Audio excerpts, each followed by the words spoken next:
oyuncaklarım işte.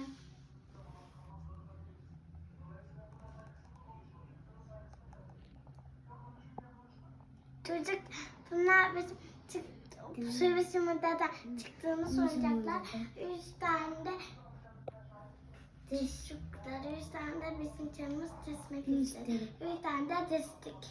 Ama aklına babam çizdi.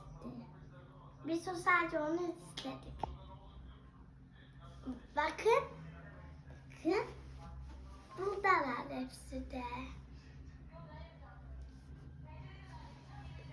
Şimdi de hepsi burada duruyorsa şunlardan ikisi mesela aynı. Ama şunlar aynı değil. Bak bunlar aynı. Evet. Şunlar. Böylece. Tabasımıza doğru.